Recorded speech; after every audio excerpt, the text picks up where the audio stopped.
마태복음 Q&A 제72회 13 다시 이 길가 땅, 돌밭 땅, 가시떨기 땅, 좋은 땅. 마태복음 13장에는 예수님의 많은 비유의 말씀이 나옵니다. 첫 번째 비유가 네 가지 땅에 떨어진 씨 비유인데 이 내용은 모두 세 단락으로 이루어져 있습니다.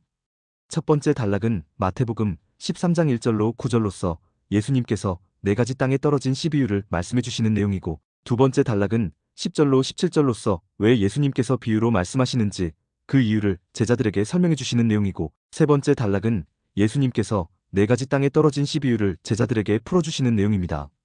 앞선 영상에서 두 번째 단락을 중심으로 해서 예수님께서 왜 비유로 말씀하시는지 그 이유를 살펴보았고, 또 여러 비유를 통해 전해주시고자 하는 핵심 내용이 무엇인지를 살펴보았습니다.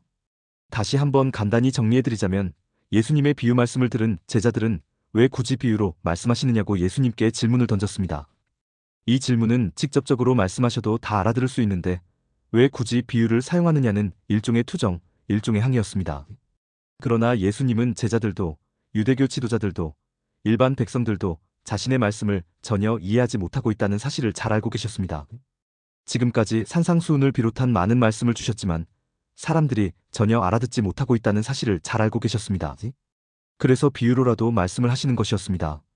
비유로라도 말씀을 하셔야 사람들이 그나마 예수님의 말씀에 더 많은 관심을 가질 것이고 더 바르게 이해해보려고 노력할 것이기 때문입니다. 이런 측면에서 예수님의 비유가 어떤 내용일지, 예수님께서 비유를 통해 무슨 말씀을 하시고자 하는 것일지 충분히 유추해 볼 수 있었습니다. 즉 예수님의 비유는 지금까지 예수님께서 하셨던 말씀의 반복일 것이라는 결론에 이를 수 있었습니다. 다시 말해 하나님은 오직 사랑과 은혜의 하나님이시라 사람의 자격과 조건, 사람의 능력과 재주, 사람의 행위와 행동을 보지 아니하시고 사람을 무조건, 거저, 공짜로 죄에서 구원해 주실 것이라는 내용, 그리고 죄에서 구원을 받으면 하나님의 나라를 살아갈 수 있게 되리라는 내용이 예수님의 비유 말씀의 핵심일 것이라는 결론에 이를 수 있었습니다.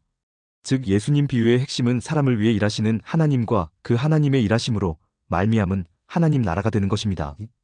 이것을 기억하신 상태에서 네 가지 땅에 떨어진 씨 비유에 대해 살펴보도록 하겠습니다. 먼저 예수님께서 말씀하신 이 비유의 내용을 한번 읽어드리도록 하겠습니다. 그렇게 길지 않은 내용이니 조금만 집중해서 들어주시면 고맙겠습니다. 마태복음 13장 3절로 9절의 내용으로 이렇게 기록되어 있습니다.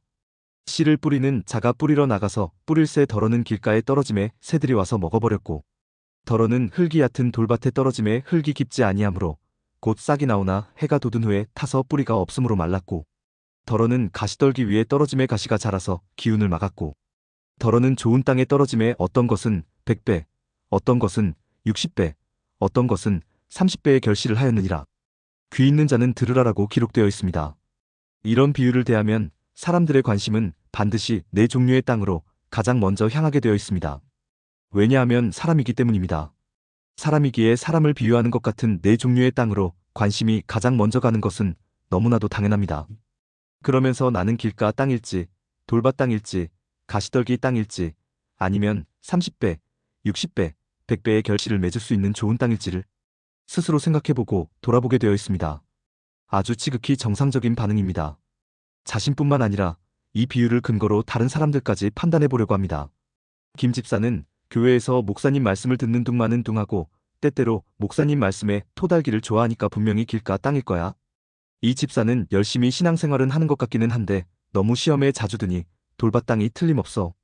박 집사는 이런저런 욕심이 많은 것으로 보아 분명히 가시떨기 땅일 거야. 그럼 나는 목사님 설교도 열심히 듣고 교회에서 봉사도 많이 하고 반드시 주일 성수도 하고 11조를 비롯한 헌금도 많이 하고 평소에 전도도 많이 하니까 나는 분명히 좋은 땅일 거야. 그래서 하나님께서 분명히 30배, 60배, 100배로 갚아주실 거야. 대부분의 성도는 이 비유를 사람에게 초점을 맞추어서 이런 식으로 이해하고 있습니다. 성도들뿐만 아니라 대부분의 목사도 사람에게 초점을 맞추어서 이 비유를 이해하고 있습니다. 아마 이런 설교 많이 들어보셨을 것입니다.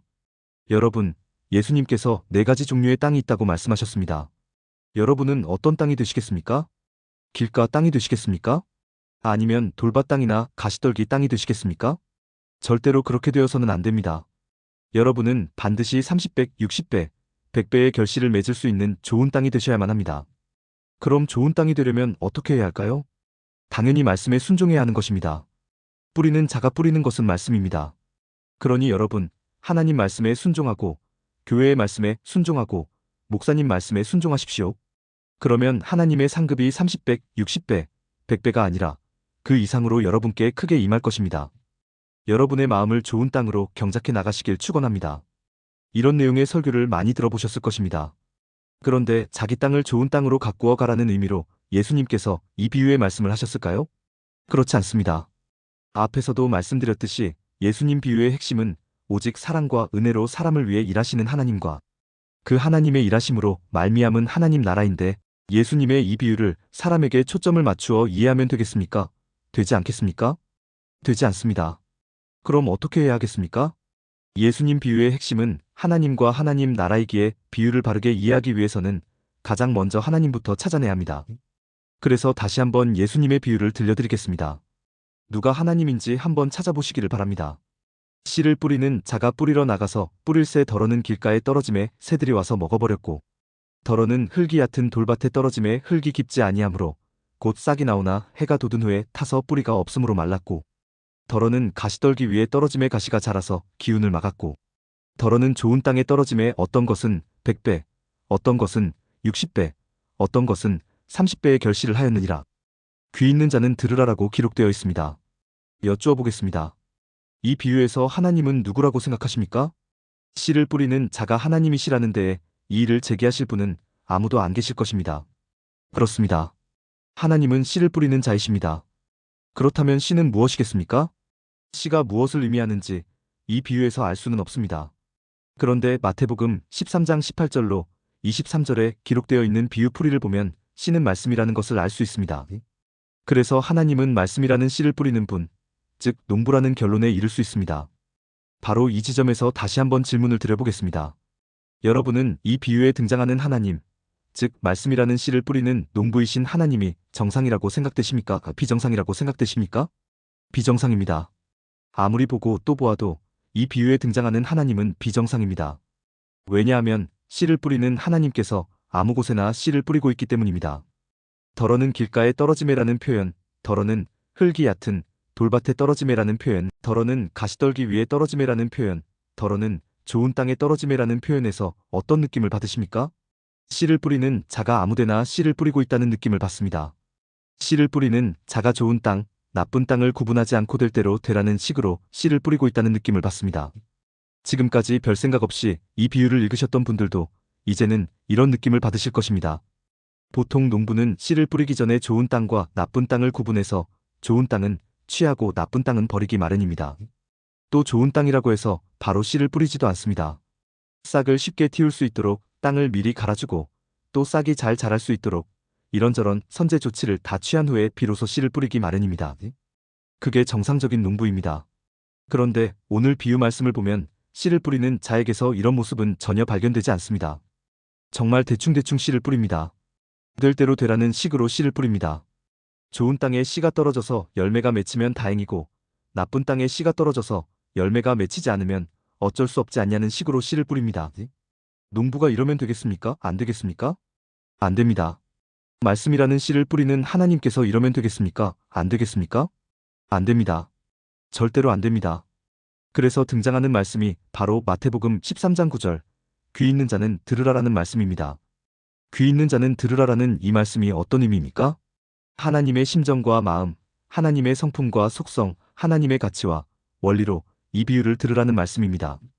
죄의 심정과 마음, 죄의 성품과 속성, 죄의 가치와 원리로 이 비유를 들으면 막무가내로 씨를 뿌리는 것 같은 하나님을 도저히 이해할 수 없지만 하나님의 심정과 마음, 하나님의 성품과 속성, 하나님의 가치와 원리로 이 비유를 들으면 막무가내로 씨를 뿌리는 것 같은 하나님을 얼마든지 이해하고도 남음이 있다는 의미입니다. 그럼 귀 있는 자답게 이 문제를 풀어보도록 하겠습니다. 하나님께서 왜 막무가내로 씨를 뿌리는 것 같은 모습을 보이시는지 그 이유를 밝혀보도록 하겠습니다. 씨를 뿌리는 자는 하나님이고 하나님께서 뿌리는 씨는 말씀이라고 했습니다. 그러면 말씀은 어떤 곳에 뿌려져야 할까요? 당연히 말씀을 필요로 하는 곳에 뿌려져야 합니다. 말씀을 필요로 하지도 않는 곳에, 즉 아무 열매도 맺지 못할 곳에 말씀을 뿌리는 농부는 미련한 농부입니다. 그런 농부는 농부가 될 자격도 없습니다. 이것을 달리 표현하면 말씀을 필요로 하는 땅은 좋은 땅이고 말씀을 필요로 하지 않는 땅은 좋지 않은 땅, 즉 나쁜 땅이라는 의미입니다.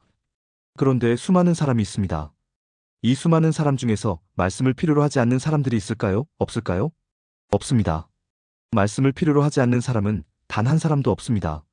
모든 사람은 말씀을 필요로 합니다. 왜냐하면 모든 사람은 죄인이기 때문입니다. 예수님께서 이 비유 말씀을 하신 시점이 언제입니까? 예수님의 십자가 사역이 일어나기 이전입니다. 즉 사람들이 구원받기 이전이라는 뜻입니다. 이 의미는 모든 사람은 죄에서 구원받아야 할 대상이라는 뜻입니다. 모든 사람이 말씀이라는 씨를 필요로 한다는 뜻입니다. 모든 사람이 말씀의 씨를 필요로 하기에 결국 모든 사람이 좋은 땅이라는 결론에 이르게 되는 것입니다. 그렇습니다. 모든 사람은 죄로부터 구원받아야 할 대상, 즉 말씀이라는 씨를 받아야 하는 좋은 땅이기에 나쁜 땅은 처음부터 아예 존재조차 하지 않았던 것입니다. 처음부터 오로지 좋은 땅만 존재하고 있었던 것입니다. 그래서 씨를 뿌리는 자인 하나님은 주저없이 망설임 없이 씨를 뿌리시는 것입니다. 모든 땅이 좋은 땅이기에 땅을 가리지 않고 씨를 뿌리는 것입니다. 이것을 예수님의 구원 사역이 이미 이루어진 오늘날 우리 사회에 적용해 보겠습니다. 하나님의 관점, 즉 씨를 뿌리는 자의 관점에서 보면 오늘날 사람들은 두 종류로 나눌 수 있습니다.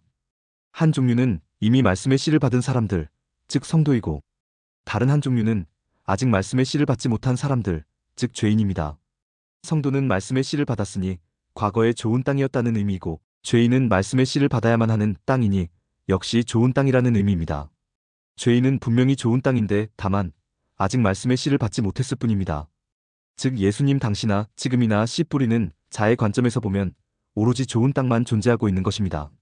나쁜 땅은 원천적으로 없었던 것입니다. 그래서 교회에 다니는 성도가 아직 교회에 다니지 않는 불신자들을 무시하거나 깔보거나 흉을 보아서는 절대로 안 되는 것입니다. 교회에 다니는 성도가 다른 종교를 믿는 사람들을 배척해서는 절대로 안 되는 것입니다. 왜냐하면 하나님 보시기에 그들은 하나님으로부터 말씀이라는 씨를 받아야 할 좋은 땅이기 때문입니다. 그런데 아직도 해결되지 않은 것이 있습니다. 길가 땅은 무엇이냐는 것입니다. 돌밭 땅은 무엇이냐는 것입니다. 가시떨기 땅은 무엇이냐는 것입니다. 이 문제는 다음 영상에서 자세히 살펴드리도록 하겠습니다. 오늘 내용에 공감하셨다면 구독과 좋아요, 알림 설정 부탁드립니다. 하나님의 말씀을 바르게 전하는데 큰 도움이 될 것입니다.